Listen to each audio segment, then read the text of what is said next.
Election होगा, जरूर होगा इंशाल्लाह, लेकिन पहले इंसाफ होगा। मरियम नवाज साहब आप कहनी थी ना पहले इंसाफ होगा फिर इंतखाबात होंगे। आज इंसाफ हो गया है। 90 दिनों के अंदर खैबर पख्तूनख्वा में भी और पंजाब में भी इंतखाबात का हुक्म सादर फरमा दिया गया है। बिस्मिल्लाहिर्रहमानिर्रहीम, अस्सलाम वालेकुम व्यूअर्स। मरियम नवाज साहबा कभी इंसाफ मत मांगिएगा, हमेशा रहम मांगिएगा, रहम की भीख मांगिएगा, क्योंकि आपने कहा था पहले इंसाफ होगा फिर इंतखाब होगा, यानी इंसाफ होगा फिर इंतखाबात होंगे, और वही हुआ, इंसाफ हो गया। इंसाफ ये हो गया कि आज सुप्रीम कोर्ट ने 3-2 के तनासुब से 3-2 की रेशो से आला अदलिया ने एक फैसला दिया है कि खैबर पख्तूनख्वा में भी और पंजाब में भी 90 दिनों के अंदर इंतखाबात होंगे। पंजाब में सदर मुमलिकत को इख्तियारात दे दिए गए हैं और खैबर पख्तूनख्वा में वहां के गवर्नर को ECP यानी इलेक्शन कमीशन ऑफ पाकिस्तान की मुशावरत से इख्तियारात दे दिए गए हैं कि आपने 90 दिनों के अंदर इंतखाबात करवाने हैं। लिहाजा आपने जो मजमे में ये कहा था कि नवाज शरीफ आएगा फिर इंतखाबात होंगे, आपने कहा था खान डिस्क्वालीफाई होगा फिर इंतखाबात होंगे, आपने कहा था पहले इंसाफ होगा फिर इंतखाबात होंगे, तो मैं उस वक्त डरा, उस वक्त भी मैं डरा। व्यूअर्स, मैं हमेशा ये कहता हूं कि इंसान के बड़े बोल, इंसान जब अपने कद से बड़ी बात करता है तो रूह कांप जाती है, खुदा की कसम रूह कांपती है। इस मुल्क में खड़े होकर जब इंसाफ कोई मांगता है मखलूक खुदा के सामने तो रहमत इलाही भी जोश में आ जाती है, वो इंसाफ कर देती है। आज सुप्रीम कोर्ट ने इंसाफ कर दी है। मरियम नवाज साहब ये फकीर भी आपके पशीन को ही दे रहे हैं। इंतखाबात होंगे, खान डिस्क्वालीफाई नहीं होगा, इंतखाबात होंगे, मियां नवाज शरीफ साहब मौजूद नहीं होंगे, इंतखाबात होंगे, इंसाफ होगा।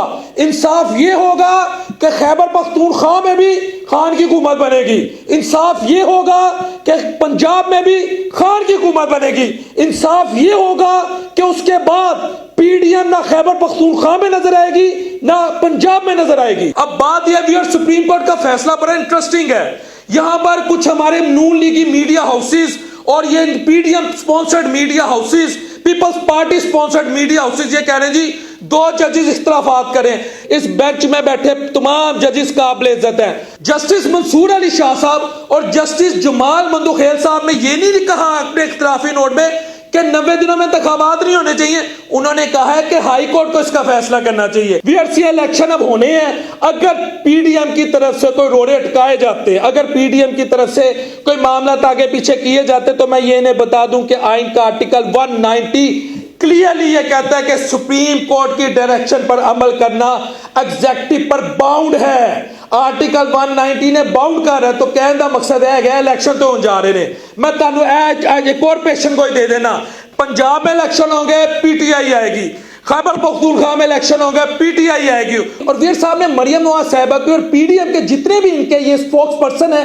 आप इस वक्त इनका बयानिया सुनने सिर्फ अदलिया को हिट कर रहे हो और आज से नहीं कर रहे। इनको 10-15 दिन से यह खबर हो चुकी थी कि अदलिया जो है वो आइन के मुताबिक फैसला देने जा रही है। इनको महंगाई से कोई गर्ज नहीं है। LPG 12 रुपए महंगी हुई है, उस पर मरियम नवाज साहिबा खामोश है, लेकिन पेट्रोल एक माह में 57 रुपीज पर लीटर महंगा करके सिर्फ 5 रुपए पर लीटर वो कम करते हैं। तो मरियम साहिबा कहती है well done, thank you Ishaq Dar uncle. Maryam साहिबा ऐसे नहीं चलता, आपको अवाम में आना पड़ेगा, आपको अवाम में उतरना पड़ेगा।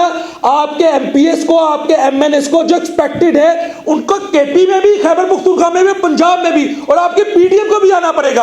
और या मैं मौलवी फजलुर रहमान साहब से एक बात कहता हूं, मौलवी साहब उनको फूका मारो जरी सुभाष शरीफ तुहानू कहंदे ने ना करो, ताड़ी फूक चलनी हुन, वरना इलेक्शन नहीं रुकना, क्योंकि गरीब तो सिस्कियां दे दे के बददुआ दे रहा है। और ये भी मैं बता दूं मौलवी फजलुर रहमान, आपकी जो दुआ है ना वो तो नहीं चलनी, गरीब की बददुआ चल जानी है, क्योंकि गरीब जब पिटता है वो रोता है, उसकी डिग्री टके टोकरी होती है, उसकी माँ बहन बेटी अदालत में जलील और रुस्वा होती है, वो सिस्टम के हाथों जब कंगाल हो जाता है, उसके पल्ले कख नहीं रहता, तो जो उसके अंदर से आए और सिस्कियां निकलती है ना, वो दुआएं, वो निजाम लपेट देती है। और इस वक्त पीडीएम का सिस्टम जितना भी आप ये देखें, ये सबको डेंट मार रहा है। और दूसरी बात ये कि पीडीएम को चाहिए कि इज्जत से खुद पीछे हट जाए, अभी भी सरेंडर कर दे।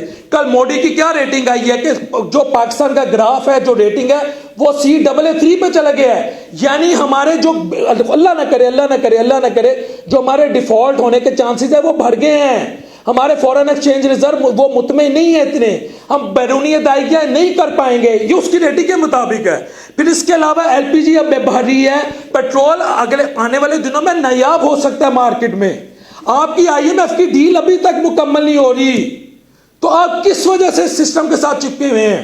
तो आखिर में इतना कहूंगा, सुप्रीम कोर्ट आला अदलिया को सलाम, जिनके इस तारीखी फैसले ने, तारीखी फैसला है, यह मुबारक लिखेगा, पाकिस्तान के आइन को बचाया, पाकिस्तान की फेडरेशन को मजबूत किया और पाकिस्तान के अवाम के जज्बात की तर्जमानी की है। इससे ज्यादा कुछ नहीं कहूंगा, इस दुआ के साथ कि अल्लाह अपने हबीब अलैहिस्सलाम के साथ कि हम सबके लिए सानिया पैदा करे। अगले प्रोग्राम तक के लिए होस्ट मोहम्मद डॉक्टर बिलाल शफीक को इजाजत दीजिए। अल्लाह ने